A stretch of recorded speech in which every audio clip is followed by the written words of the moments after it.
अकोला जिल्ह्यात व्यावसायिक LPG gas सिलेंडरचा पुरवठा गेल्या 8 ते 10 दिवसांपासून बंद असल्याने हॉटेल, रेस्टॉरंट, केटरिंग आणि मेस व्यावसायिक रस्त्यावर उतरले. जिल्हाधिकारी कार्यालयासमोर निदर्शने करत तातडीने गॅस पुरवठा सुरू करण्याची मागणी करण्यात आली आहे.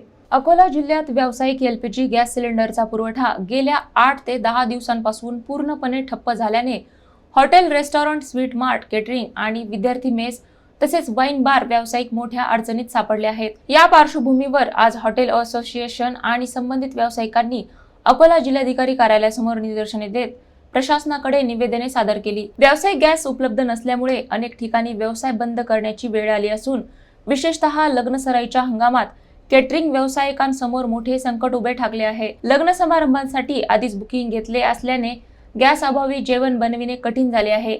तसेच अकोला शहरात बाहेर गावाहून शिक्षणासाठी आलेल्या विद्यार्थ्यांसाठी चालवल्या जाणाऱ्या मेसमध्येही जेवणाची समस्या निर्माण झाली आहे. शासनाच्या 13 मार्चच्या परिपत्रकात हॉटेल, रेस्टॉरंट आणि केटरिंग व्यवसायाचा प्राधान्य क्षेत्रात समावेश नसल्याने व्यावसायिकांमध्ये नाराजी व्यक्त होत आहे. यावेळी हॉटेल असोसिएशनचे अध्यक्ष योगेश अग्रवाल, वाईन बार संघटनेचे अध्यक्ष अतुल पवनीकर यांच्यासह अनेक व्यावसायिक उपस्थित होते. जिल्हाधिकाऱ्यांनी लवकरच गॅस पुरवठा सुरळीत करण्याचे आश्वासन दिल्याची माहिती देण्यात आली. हॉटेल व्यवसायावर फक्त हॉटेल व्यावसायिकाचंच पोट नसून अनेक कर्मचारी, कामगार, कारागीर हे तिथं काम करणारे आहेत, त्यांचं सुद्धा पोट त्याच्यावर आहे.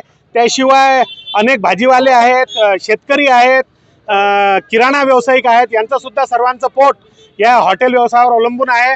माझी आपल्या माध्यमातून शासनाला विनंती आहे की त्यांनी त्वरित व्यावसायिक गॅस सिलेंडरचा पुरवठा सुरू करावा, अन्यथा हॉटेल व्यवसाय हा संकटात येण्याची शक्यता नाकारता येत नाही.